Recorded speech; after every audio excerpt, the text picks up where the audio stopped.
Today we will discuss on verse number 29. Swabodhe nanya bodhe cha Swabodhe nanya bodhe cha Bodha rupatayatmanaha Bodha rupatayatmanaha Nadipasyanyadeepecha Nadipasyanyadeepecha Yatha swatma prakashatne Yatha swatma prakashane Swabodhe nanya bodhe cha Bodha rupatayatmanaha Nadipasyanyadeepecha Yatha swatma prakashane Swabodhe with reference to self-knowledge. By the way, this verse is very important in non-dual philosophy or Advaita Vedanta. Swabodhe with reference to self-knowledge. Na means not. Anya bodhecha, need for other knowledge.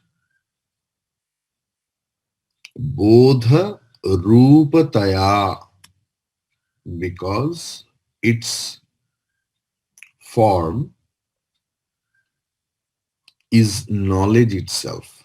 Bodha rupataya. Atmanaha, one's own. Na, not. Deepasya, for a lamp. Anya deepecha, deep plus icha. Need for another lamp. Yatha, just as. Swatma prakashane, to illumine itself. In earlier also we saw Anya bodha icha. Here icha doesn't mean desire. এখানে ইচ্ছা means need. So a lighted lamp does not need another lamp to illumine its light. So too, Atman, which is knowledge itself, needs no other knowledge to know itself. We will discuss more on that. So, if we do prose order right now, see, if we know how to make prose order, just see how easy this sloka is. Icha means need. Okay, I told. There is no purpose, no use. Here icha means like that. Yatha deepasya anya deepa icha na asti. Yatha deepasya anna deepecha nasti or na asti तथा आत्मनः बोधरूपतया तथा आत्मनः बोधरूपतया स्वबोधे अन्य बोध इच्छा नास्ति तथा स्व आत्मा स्वयं एव प्रकाशते. That swayam eva I have added. for better understanding. And asti, asti, I have added.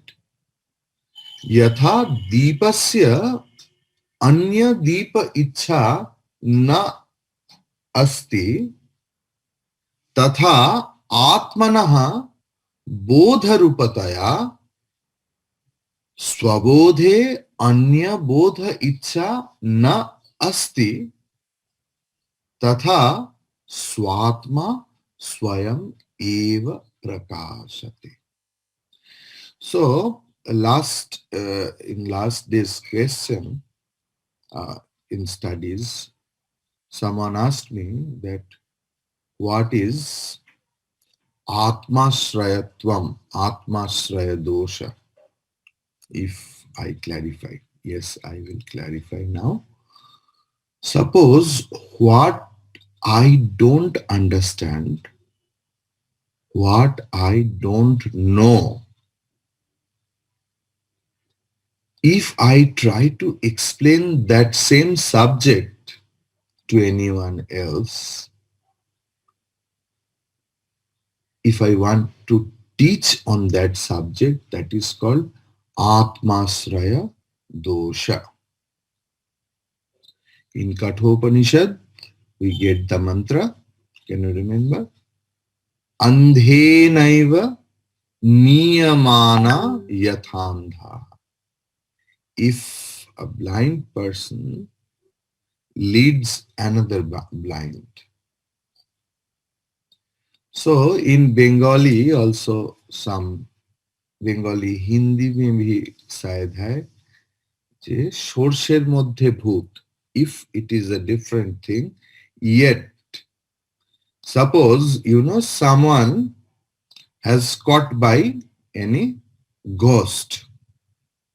So it's very popular in East and the West that ghost catch a person and performs that ghost's desires through that physical body.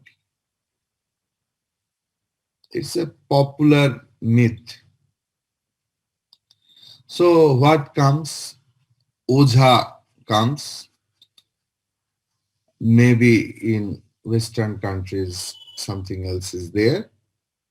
They start chanting mantras, and mainly that black mustard seed is needed to remove the ghost from that person. So, but if the ghost itself start entering into that black mustard seed,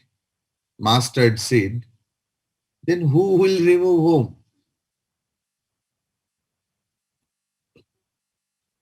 And another traditional example is there.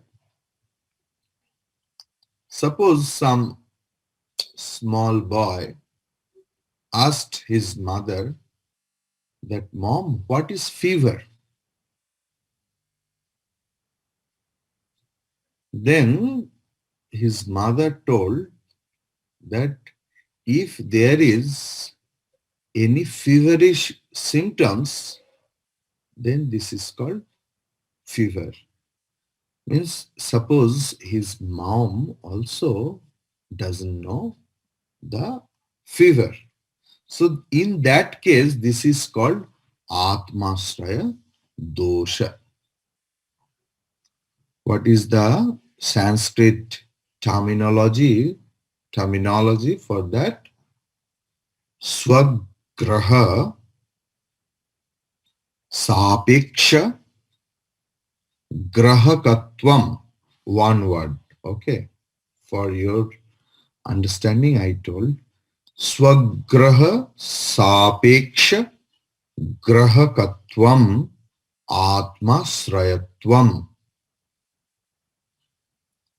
Clear?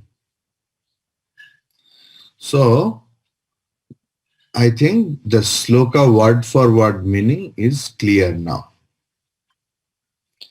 The explanation: light is necessary to see the furniture in a dark room of a house, but to see the very light which illumines the furniture. Do we require any other light to see that light? Do not call for the aid of any other light to see the very sun that illumines all the objects in the world, because the sun is of the nature of illumination. To understand, realize, and experience the self, the illumining light in all our experiences, in fact, in all beings at all times, no other light is necessary. Because this self or Atma is real, and this Atma alone lights up the knowledge of the entire creation, known and unknown. This self or Atma is the awareness, consciousness, absolute, Chaitanyamaya, Chit Satta. So, if we remove the furniture and so on from the presence of the light does not cease to exist. Clear? Similarly, even if all the objects in this world, all our experiences in the waking state, dream state, or dreamless state, or deep sleep states have ended, even then the awareness, the Chaitanya, the consciousness shall keep on shining as ever before, because the Atma or the self is eternal and self-effulgent. To know this source of all lights, no other light is necessary. So, for the Vedantic student, I will suggest that please do this meditation. Please try to do this meditation. That what we see, any object, suppose you are seeing me at the time of class, you are seeing your mobile phone or computer, what actually you are seeing? You are seeing the inner thing plus light. Always remember. Because suppose the room is absolutely dark and the room is full of furniture, but we can't see it. So at the time of seeing, we only see the objects and we forget the light. Whenever we see anything else, object plus light. Because object has no power to illumine. Likewise, if you do, this is Vedantic meditation, you know. So whatever you think, you should start thinking. Suppose people say, Swamiji, when we start thinking on God, some different thing comes. How to control it. See, there are several methods are there to control, but not a single method will give you 100% guarantee. Not a single. Because controlling means, there is something force, and controlling has no good effect. So Vedanta doesn't believe in suppression. Vedanta believes in sublimation, good understanding. What is the understanding? Whatever comes in your mind, that my son has misbehaved with me, my son-in-law has misbehaved with my daughter, or in family these things happen, that things happen, or any happy moments come in your memory, allow it. But with awareness that whatever we are thinking, the object plus consciousness. Object plus consciousness. Because a dead body can't talk.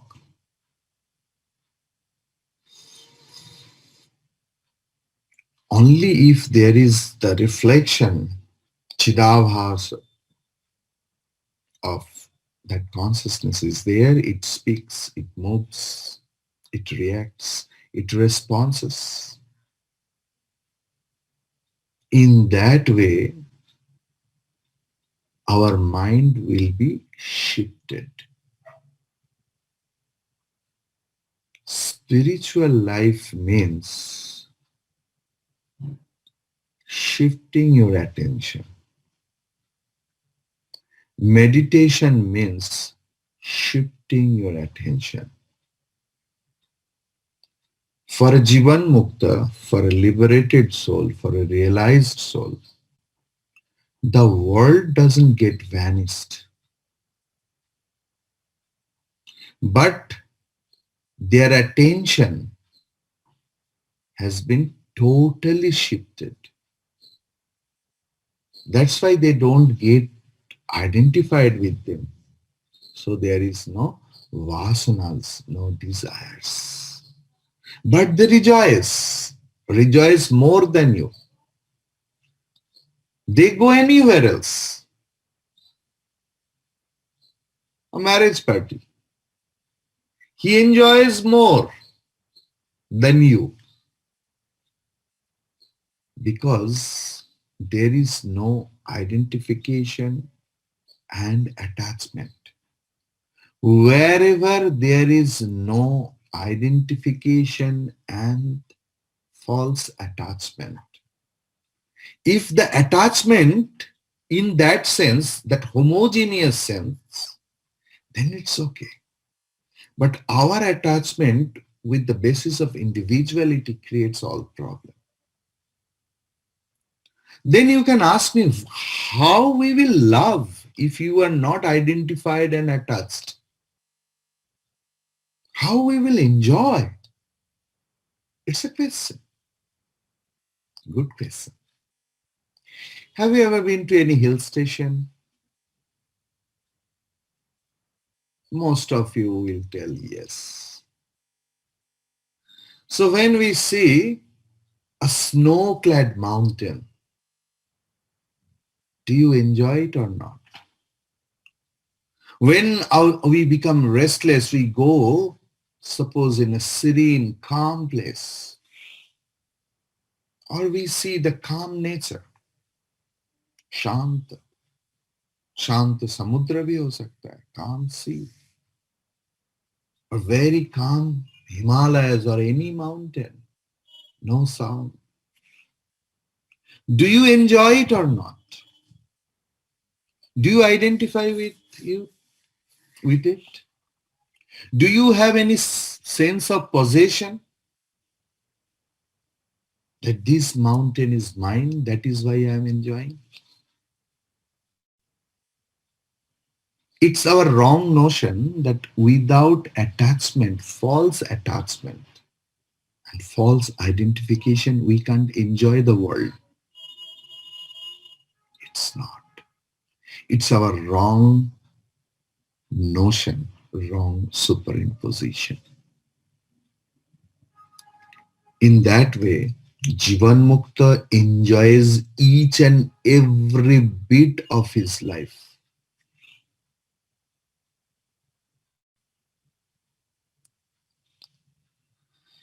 Dukkeshu anudvignamanaha sukheshu vigatasprihaha.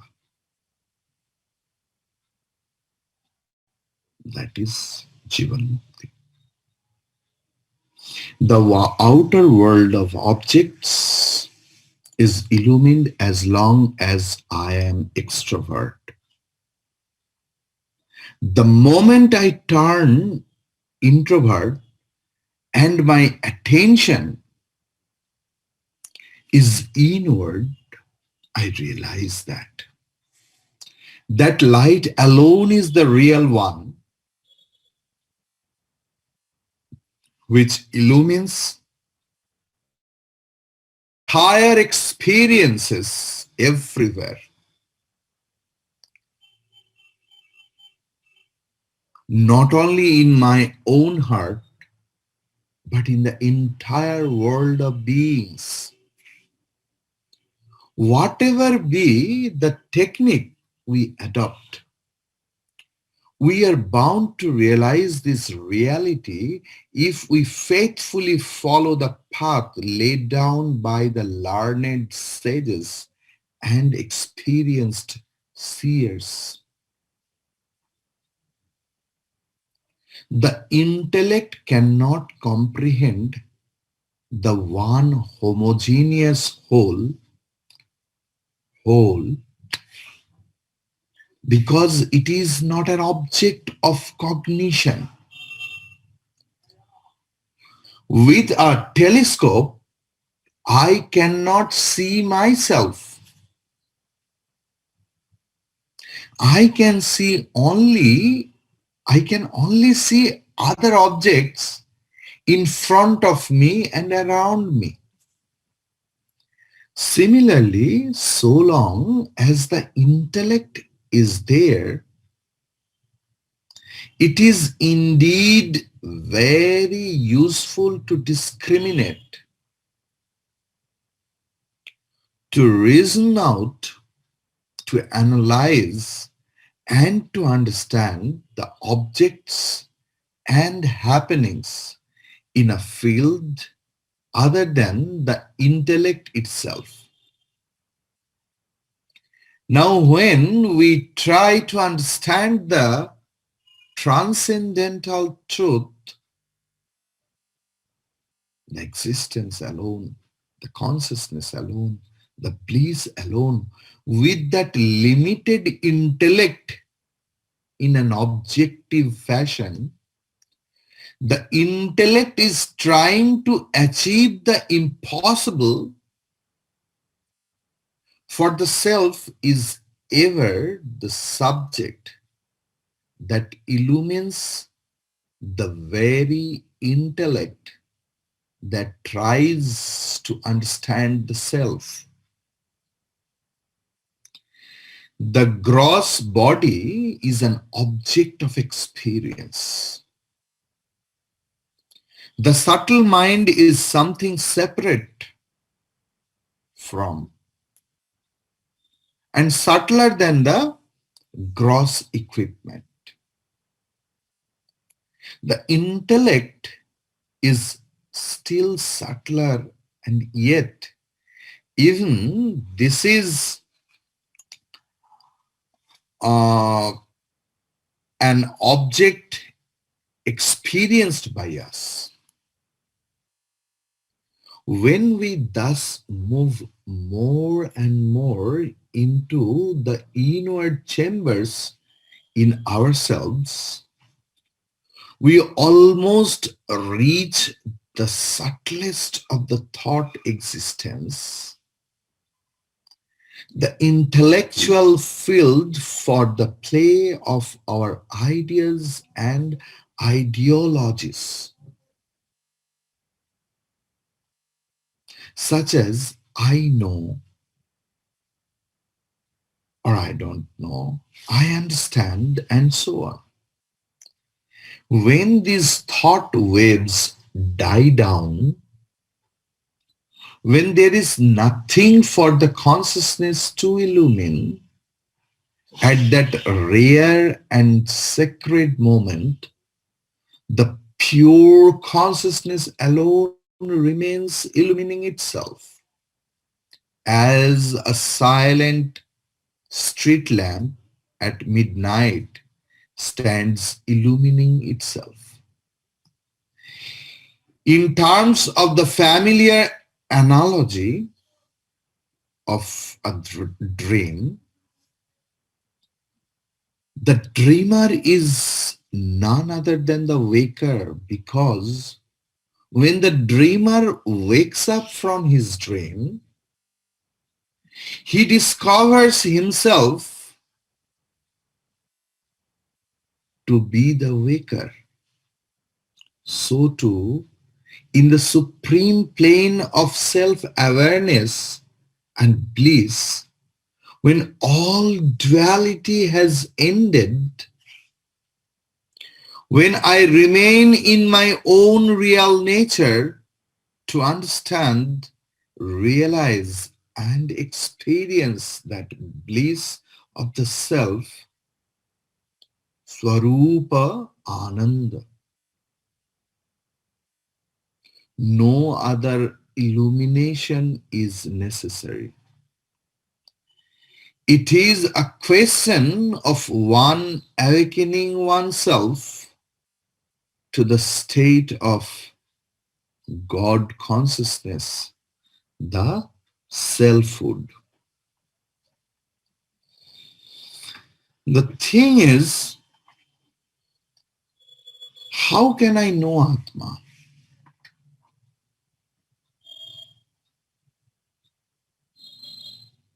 You don't need anything to know Atma. That should be our meditation. Nothing is required to know Atma. Atma is self-effulgent. Not a single lit light is required. Once there was a conversation between sun and a dark cave.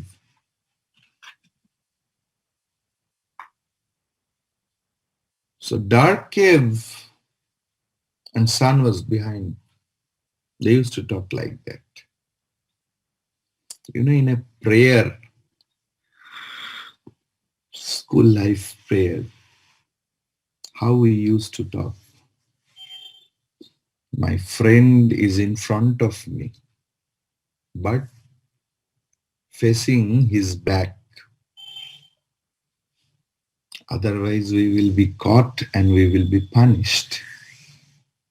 So likewise, cave and the sun was chatting. So cave told, what is light? Sun told, what is darkness? I don't know. Then cave told the sun, you come in front of me, I will show what is darkness. Sun told, yes, yes, yes. The sun told, yes, it will be a nice experience for me. And it will be a nice experience for you too, what is light. So one day they came together, facing each other. And the cave was totally lighted. And cave told, oh my God, no other words. In English nowadays, only one word, OMG. No other words. So that is the thing. No other words are required. But then the sun asked, what is darkness? Cave couldn't show. So when the Atmaloka, the light of the self, is understood with the full attention, then nothing is required. Then, cave told, oh, now my place is uh, enlightened. You please go to the other cave or that side. The sun moved everywhere. Nowhere he could not what is darkness.